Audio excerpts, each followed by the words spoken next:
peremees plaanitseb midagi, teatas esimesena Kukk ja ajas uhkelt ette oma siidise rinna. Aga mina tean, mida, siutsus kase otsas vana varblane. Noh, ütle ära, tark pea. Hei, parem ära näegi vaeva, niikuinii ei mõtle midagi välja. Kukk tegi näo, nagu ei mõistaks ta teotavaid sõnu ja et näidata oma põlgust jultunud hoopleja vastu, plaksutas ta valjusti tiibu, sirutas kaela välja, tegi oma noka hirmuäratavalt lahti ning kisendas läbilõikavalt oma kukkeleeguu. See oli kõik, mida ta oskas. Oh, sa rumal kisakõri, naeris vana varblane ja kogu ta pisike keha vappus. Kohe on näha, et ta millestki aru ei saa. Siuts, siuts. Linnaservas asuva väikese maja peremees aga oli tõepoolest ametis ebatavalise tööga. Kõigepealt tõi ta toast väikese kasti plekist katusega. Siis võttis kuurist pika lati ja hakkas kaasa toodud kasti naeltega selle külge lööma. 5-aastane poisike jälgis tähelepanelikult iga tema liigutust. Tore värk saab sellest, Serjoška, ütles isa lõbusalt ning tagus sisse viimase naela. Täitsa loss. Isa, aga kus on kuldnokad? Küsis poiss. Kuldnokad tulevad ise. Ahaa, kuldnokapuur, karjus Kukk, kes oli juttu pealt kuulanud. Seda ma arvasingi. Oh, sa rumal, naeris vana varblane. Hoopis mulle tehakse korterit. Jah, hei, vanaid, vaata, missugune maja meile valmis ehitati. Varblase emand oli palju tõsisem kui ta mees ja suhtus tema sõnadesse umbusuga. Ja ka peremees ise rääkis kuldnokkadest, järelikult tuleb sellest kuldnokamaja. Vaielda ta üldiselt ei kavatsenud, sest sellest polnud kasu. Kas siis keegi suudab vana varblase suu kinni panna? Ta kordab lõputult üht ja seda sama ning tülli minna ei tahtnud varblase emand sugugi. Ja milleks tülitseda, kui kevadpäike paistab nii soojalt? Kõikjal voolasid kevadised veed, kasepungad olid tõmbunud punaseks ja olid valmis pakatama. Veel natuke ja nad avanevad ning tulevad välja helerohelised, pehmed, lõhnavad ja otse kui lakiga kaetud lehekesed. Jumalale tänu, talv on möödas ja nüüd saabub kõigile suur rõõm. Vana varblane on tuntud tülinorija ja teeb oma naisele sagedasti liiga, kuid niisugustel helgetel kevadpäevadel ununevad isegi perekondlikud arusaamatused. Mis sa siis vaikid, mu eideke? Päris temalt vana varblane tungivalt. Aitab meil räästa all elamisest. Pime on seal, tuul tõmbab ja üldse on ebamugav. Õieti öelda mõtlen ma juba ammu korteri vahetamisele. Ainult, et pole kuidagi mahti saanud. Hea, et peremees ise taipas. Kanadel näiteks on kanala, hobusel tall, koeral kuut. Üksnes mina pidin konutama, kus juhtus. Peremehel hakkas piinlik, sellepärast ta ehitaski mulle maja. Eideke, tore elu algab meil. Kogu õu oli huvitatud peremehe tegevusest. Tallist vaatas välja hobuse pea. Paksu karvaga Voltšok ronis välja oma kuudist ja nähtavale ilmus isegi Vaska, hall kass, kes terved päevad kusagil päikesepaistel lamas. Kõik jälgisid, mis edasi saab. Hei, sina, kelm, karjus vana varblane, kui ta nägi oma peamist vaenlast, kass Vaskat. Mis sina siit otsid päevavaras? Nüüd sa mind enam kätte ei saa. Ei, püüa oma hiiri ja vaata eemalt, kuidas ma oma majas elama hakkan. Kaua siis ikka nii peab kestma, et mina külma pärast ühe jala peal keksin ja sina ahju peal põõnad? Mis siis ikka, küllap ta nii ongi, nõustus Kukk, kes ka ei sallinud hästi kasvu vaiskat. Vana varblane on küll kelkija, tülinorija ning varas, kuid kanapoegi ta ikkagi minema ei tassi.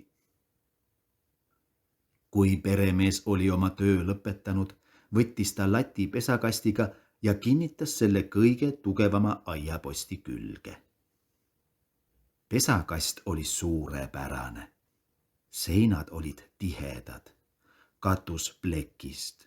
Ühe seina külge aga oli kinnitatud kuivanud kaseoks, mille peal oli nii mõnus puhata. Väikese ümmarguse akna alla, kust linnumajja pääses, oli tehtud puust liistuke. Seal oli ka väga kena puhata. Heit, sea ennast ruttu valmis, hõikas vana varblane. Leidub ju ka niisuguseid häbematuid, kes on otse kohe valmis võõrasse majja sisse kolima. Need samad kuldnokad võivad kohale ilmuda. Aga kui meid sealt välja kihutatakse, küsis varblase emand. Oma vana pesa lõhume ära. Mõni teine võtab selle endale ja ise jääme peavarjuta. Ja peremees rääkis ju ka kuldnokkadest. Oh, sa rumal, ta tegi nalja.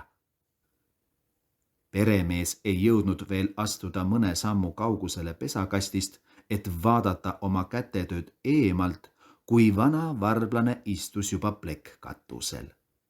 Ta siutsatas rõõmsalt ja hüppas vilksti aknast sisse, ainult saba välkus korraks. Hehee, siin on ju lihtsalt tore, mõtles valjusti vana varblane, jäädes jalgupidi kinni takkudesse. Vaat siin on mu eidel soe ja lastel sammuti. Kusagilt ei puhu, vihma läbi ei saja ja mis peaasi, peremees ise tegi kõik selle minu jaoks. Väga kena ja talvel on siin lihtsalt suurepärane. Vana varblane ronis linnumaja kõige kõrgemasse tippu, ajas rõõmsalt suled kohevile, keeras ennast igasse kanti ja hõikas. Siin ma olen, sõbrad. Palun tulla meile soolale leivale. Oh, sa röövel, sõimas peremees teda alt. Juba jõudis sisse kolida. Oota sa oota, küll kuldnokad tulevad ja näitavad sulle. Väike Serjoška oli hirmus kurb, et kuldnokka majja asus elama kõige harilikum varblane. Sa käi igal hommikul vaatamas, õpetas isa. Neil päevil peavad meie kuldnokad tulema.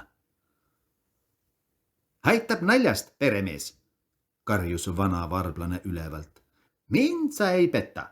Mis aga puutub kuldnokkadesse, siis neile oskame ka meie tuule alla teha.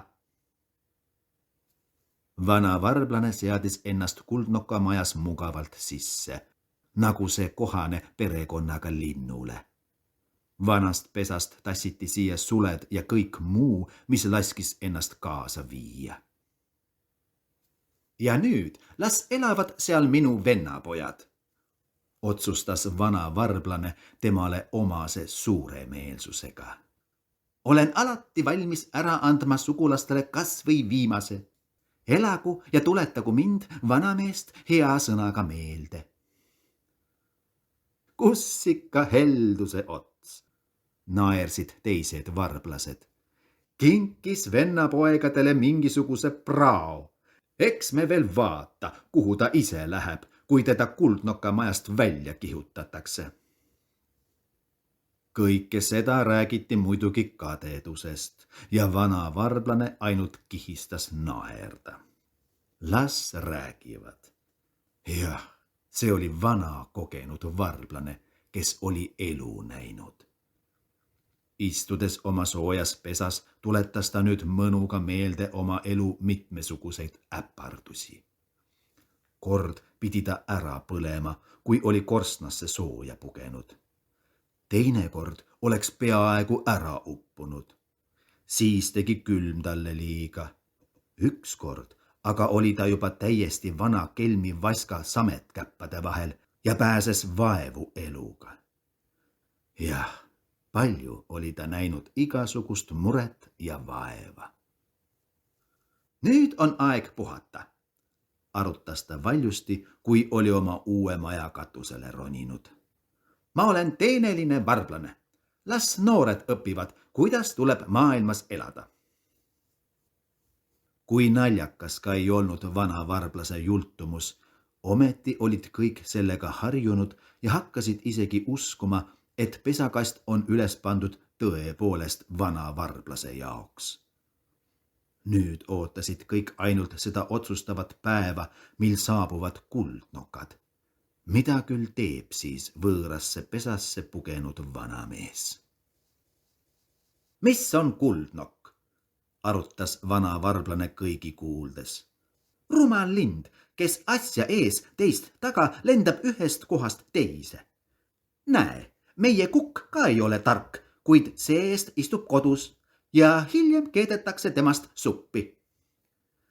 Ma tahan ütelda, et rumal kukk kõlbab vähemasti supiks, kuldnokad aga ei kõlba millekski. Kihutavad siia, nagu oleks neil tuli takus, tiirutavad ja teevad lärmi. Püi, vastik vaadata. Kuldnokad laulavad, ütles vahele Voltšok, keda see varblase lobisemine oli juba ära tüüdanud. Sina aga oskad ainult varastada.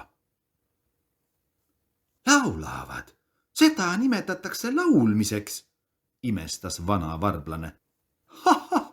Ei, vabandage väga, härrased, endast pole muidugi sobiv rääkida, ometi aga pean ütlema, et kui keegi tõepoolest laulab, siis olen see mina. Jah, ning ma laulan alatasa hommikust ööni, laulan kogu eluaeg. Kuulake ainult, silp, silp, süts. Ilus, eks ole, kõik kuulavad mind. Aitab juba vana narr, torises Voltšok. Pesakast osutus väga heaks korteriks. Peaasi, ülevalt oli kõik näha. Vaevalt jõutakse kanadele toitu tuua, kui vana varblane on juba enne teisi platsis. Ise sööb kõhu täis ja oma varblase emandale viib ka terakese. Ta oskab isegi varastada natuke toitu Voltšokilt, enne kui koer jõuab oma kuudist välja pugeda. Ja niiviisi talitas ta igal pool. Ta kargles kanade keskel, ronis hobuse sõime, tungis paaril korral isegi tuppa. Vana varblase aplusel ja häbematusel polnud piiri. Vähe sellest, ta jõudis vahepeal käia ka võõrastes hoovides ja ka seal hankida toidupoolist. Ta tikkus kõikjale, igal pool oli tal tegemist ja mitte kedagi ta ei peljanud. Jõudis kätte märtsikuu. Ilmad olid soojad ja selged. Lumi oli igal pool mustaks tõmbunud, kokku vajunud, vett täis imbunud ja nii kohedaks muutunud, justkui oleksid vaglad ta ära uuristanud. Kaskede oksad olid punetama löönud ning liikuma hakanud mahladest paisunud. Kevad lähenes kiirel sammul. Vahel hoovas nii pehmet tuulekest, et isegi vanal varblasel süda vakatas. Hirmus hea oli niisugune aeg. Kui väike Serjoška hommikuti ärkas, oli tal esimene asi kohe minna akna juurde ja vaadata, kas kuldnokad on kohale jõudnud. Kuid päev läks päeva järel, kuldnokki aga polnud näha. Isa, kuldnoka maja katusel istub ikka see varblane, kaebas Serjoška isale. Küllap tema aeg on varsti läbi. Eile tulid künnivaresed. Tähendab, varsti on ka meie kuldnokad päral. Tõepoolest, suur naaberaed oli täis tipitud mustendavaid täppe, otse kui oleks sinna võrk laotatud. Need olid kaugelt soojalt maalt saabunud esimesed kevadkülalised. Nad tegid niisugust kisa, et oli kuulda mitme tänava taha. See oli nagu laat. Linnud käratsesid, tiirlesid, vaatasid üle vanu pesakohti ja lärmasid vahet pidamata. Noh, vana eit, nüüd hoia alt, sosistas vana varblane oma emandale õhtul. Hommikul tulevad kuldnokad. Ma neile näitan, küll sa näed. Mina ei tiku kellelegi kallale. Jäetagu ka mind rahule. Iga üks teadku, kus tema koht. Terve öö ei saanud vana varblane magada ja aina valvas. Kuid midagi iseäralikku ei juhtunud. Hommiku eel lendas mööda väike parv metsvinte. Need on vagusad linnud. Puhkasid, istusid kaskede okstel ja lendasid edasi. Nad tõttasid metsa. Nende järel jõudsid kohale linavästrikud. Need olid veel tagasihoidlikumad. Käisid mööda teed, kõigutasid sabakesi ega teinud kellelegi kurja. Nad on metsalinnud ja vanal varblasel oli isegi hea meel neid nähes. Leidus mulluseid tuttavaid. Noh, vennad, kas käisite kaugel? Oi, kui kaugel. Kas siin oli talvel külm? Oi, väga külm oli. Hüvasti, varblane, meil on vähe aega. Hommik oli jahe, pesakastis aga oli soe. Ja varblase emand magas magusasti. Vana varblane jõudis vaevalt tukastada, vist ei saanud õieti silmagi kinni, kui kuldnoka maja ründas esimene kuldnokkade parv. Nad lendasid nii kiiresti, et õhk vihises. Igast küljest piirasid nad pesakasti sisse ja tõstsid niisugust kisa, et vana varblane isegi kohkus. Hei sina, roni välja, hõikas kuldnokk, pistes oma pea maja aknast sisse. Noh, liiguta ennast kiiremini. Kes sina niisugune oled? Siin olen mina, peremees. Tee, et sa siit kaod, mul pole kombeks nalja heita. Sa ajad veel pikka juttu, häbematu. Mis edasi sai? Seda on isegi hirmus jutustada. Luuraja kuldnokk oli äkki majas sees. Haaras oma pika, naasklitaolise nokaga varblase emandal turjast kinni ja tõukas ta aknast välja. Appi, armas rahvas! Kisendas, mis jaksas vana varblane. Taandus nurka ja kaitses ennast meeleheitlikult. Röövlid, appi, oi, viimne tund on käes. Aga kuidas ta ka vastu ei punninud, kuidas ta ka ei kakelnud, kuidas ta ka ei kisendanud, lõpuks visati ta ikkagi pesakastist häbiga välja. See oli hirmus hommik. Esimesel hetkel ei suutnud vana varblane isegi hästi aru saada, kuidas see kõik oli juhtunud. Ei, see oli lihtsalt häbematus, räägitagu mis tahes. Aga ka sellega oleks võinud leppida. Asja nüüd, puges võõrasse kuldnoka majja, noh ja aeti välja ja ongi kõik. Kui vanal varblasel oleks samasugune naaskel noka asemel nagu kuldnokal, kihutaks ta igaühe välja. Peaasi on häbi. Jah, halb on, kui hoopled, lärmad, lobised. Oi kui halb on, oi kui halb.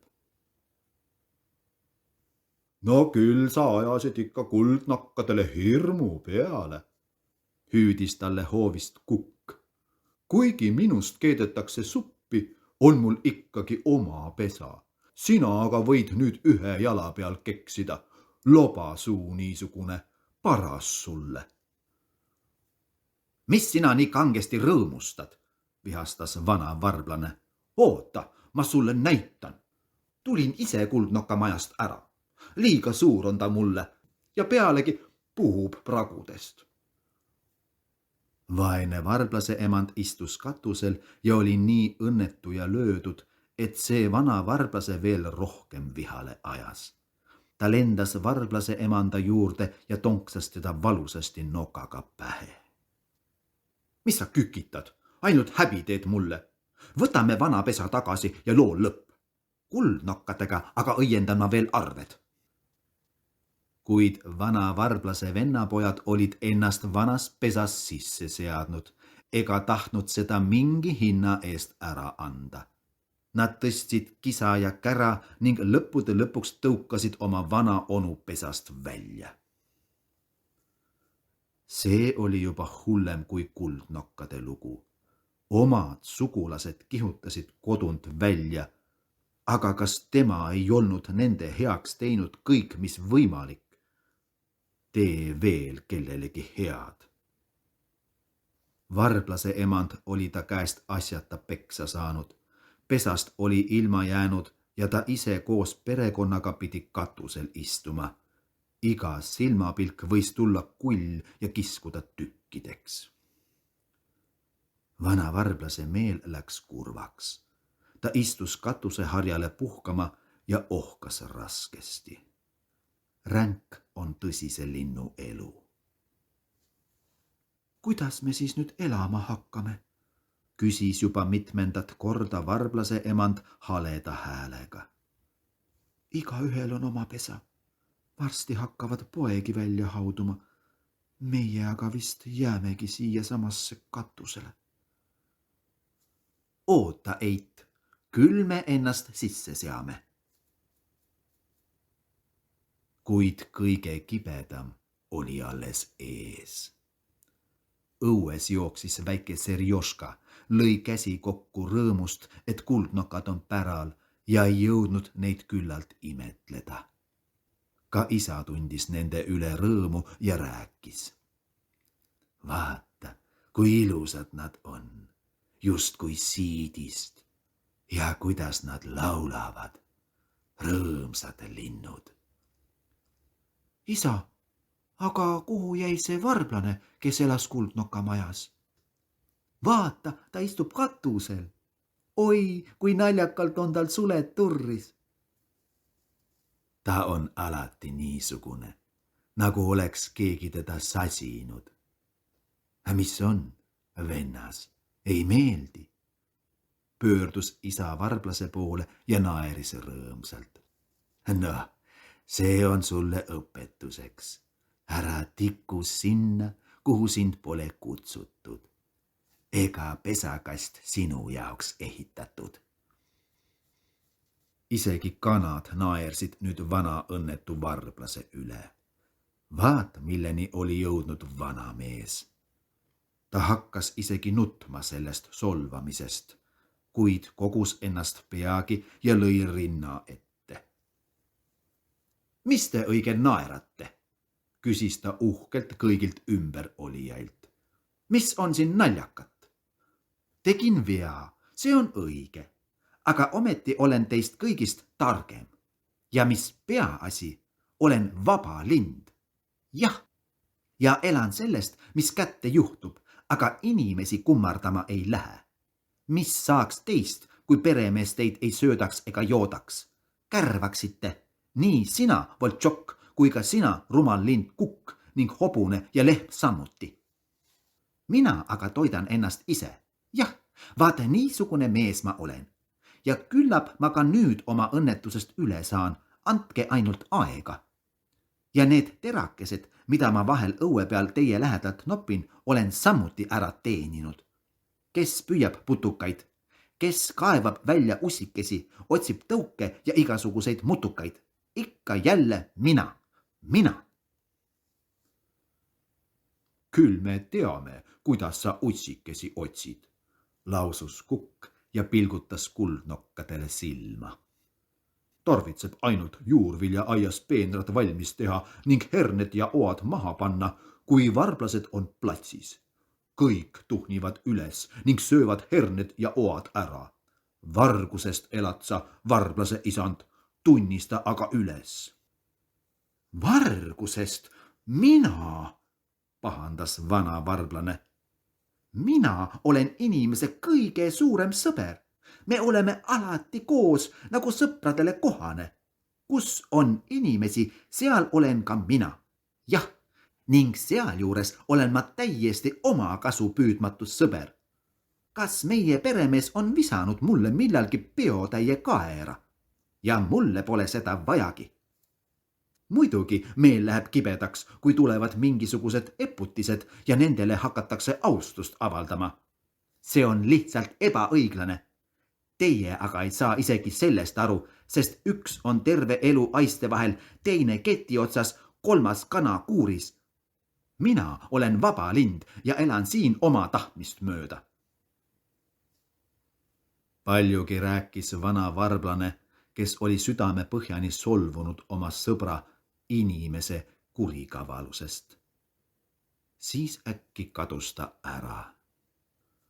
Vana varblane on ära 1 päev, on ära 2 ja 3 päeva. Ju ta vist suri kurvastusest, arvas kukk. Eks ta olnud kõige tühisem lind, kui õigust rääkida. Läks mööda terve nädal. Ühel hommikul oli vana varblane jälle katusel, ise rõõmus ja rahul. Siin ma olen, vennad, siutsus ta uhkel ilmel. Kuidas käsi käib? Sa oled veel elus, vanataat. Jumalale tänu, asun nüüd uues korteris. Tore korter. Selle seadis peremees sisse ja juba täielikult minu jaoks. Võib-olla sa jälle valetad. Ahaa, te tahate, et ma näitaksin teile, kus ta asub. Nali naljaks, enam ei lase ma ennast alt vedada. Hüvasti esialgu. Vana varblane rääkis õigust. Ta oli ennast tõepoolest sisse seadnud. Köögivilja aias peenarde vahel seisis vana hernehirmutis. Kepi otsas tolknesid mingisugused riideräbalad. Üles aga oli pandud suur vana kübaralätu. Sinna tegigi vana varblane endale pesa. Siin juba ei tülita teda keegi, sest keegi ei tule sellele mõttele ja pealegi pelgavad kõik koledat hirmutist. Kuid see ettevõte lõppes väga kurvalt. Varblase emand haudus kübaras välja pisipojakesed. Siis aga tuli äkki tugev tuulehoog ja paiskas kübara koos varblase pesaga maha. Vana varblane oli sel ajal parajasti oma asjus kodunt ära ja kui ta koju tuli, leidis ta eest ainult surnud pojakesed ja kurbusest meeletu varblase emanda. Varblase emand ei elanud palju kauem kui ta lapsed. Ta ei tahtnud enam süüa. Jäi järjest kõhnemaks. Istus sulet turris tervete päevade viisi liikumatult kusagil oksal. Ja nii ta surigi kurvastusest. Kuidas teda leinas vana varblane, kuidas ta ahastas ja nuttis. Jõudis kätte hilissügis. Kõik rändlinnud olid juba siirdunud soojale lõunamaale. Vana varblane asus üksinda elama tühjaks jäänud Kuldnoka majja. Ta tundis ennast halvasti ja peaaegu üldse ei siutsunud enam. Kui sadas maha esimene lumi ja väike Serjoška tuli õuekelguga, siis esimene asi, mida ta nägi pimestavalt valgel lumel, oli vana varblase tilluke laip. Vaeseke oli ära külmunud. Justkui kahjugi oleks temast, pomises kukk sügavamõtteliselt. Miski oleks nagu puudu. Alati ta siutsus siin, sagis ringi, igaühega oli tal pistmist. Isegi igav on nüüd õuel ilma vana varblaseta.